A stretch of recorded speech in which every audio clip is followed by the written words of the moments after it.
Morning, everybody, or afternoon, or evening, or whatever it is for you right now. It's me, Mr. Tuttle. Nice to see you again. I'm here to talk about the guided notes for section 10.4, which is all about addition and subtraction of radicals. This is going to be great. Let's get into it. Hope you're all doing well, of course. Thanks for asking. I'm doing fine too. Okay, so what are like radicals? This is where we're starting on page 1 of these notes. What are like radicals? Well, maybe you looked it up in the book, maybe you Googled it, maybe you asked Siri, or maybe you just guessed because you've thought about things like terms before. Yeah, what are like radicals? Well, this is what they are. This is the definition. Like radicals are expressions with the same index, okay, and radicand. Okay, radical expression that has the same index and the same radicand. If that's the case, then you have two expressions that are like radicals. Okay, so for example, if you had something like this, 2 times the third root of 12. Okay, here the index is 3 because it's the third root, and the radicand is 12. There is this kind of like other factor outside, but that doesn't really. We're only looking at the index and the radicand. Okay, so this would be a like radical with something like 7 times the third root of 12. Okay, so these two are like radicals because same index, same radicand. Okay, or you could even have something like this, maybe 2x times the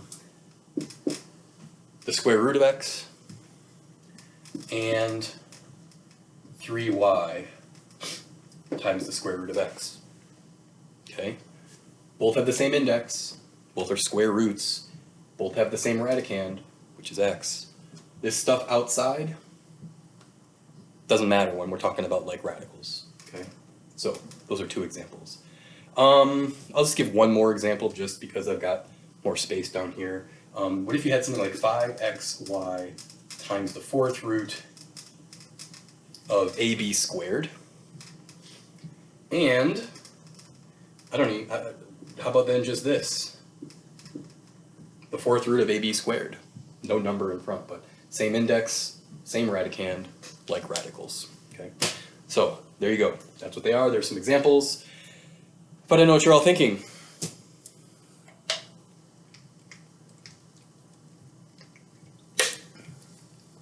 Who cares? Who cares about like radicals? Why do we care about like radicals? Well, if you are wondering that, let me give you some motivation in case you need it. Why do we care about like radicals? Well, we care about like radicals because if we want to add or subtract radical expressions, we can only do that if the radicals are like radicals.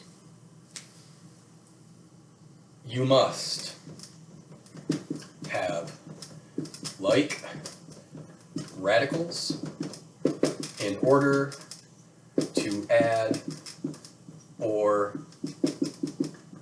subtract. Okay?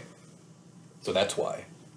Now you're probably also wondering, like, why do we care about adding and subtracting radicals? Well, I can't help you with that one. We just have to do it because that's what, people say we have to do.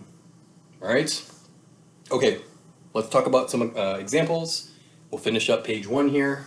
So yeah, we're going to get straight into adding and subtracting some like radicals. So the first one you've got is 6 times the square root of 11 minus 2 times the square root of 11.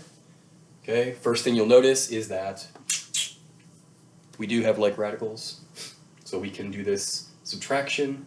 How do we do that? Well, to do that, we look at the numbers that are out in front. Here we have 6 square roots of 11. And here we have negative 2 square roots of 11. So I can combine those through subtraction. This is kind of what it looks like if I'm showing all of my work. And then, yeah, 6 minus 2 is 4. So the final result is just 4 square roots of 11. Okay? Not too bad.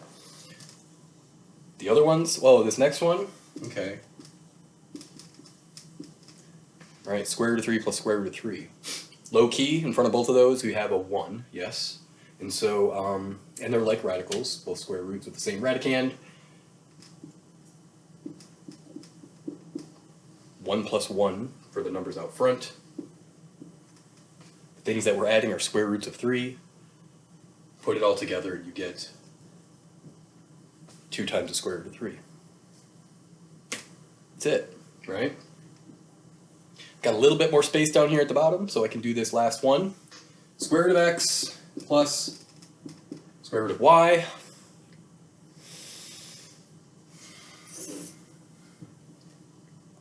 Can't do it.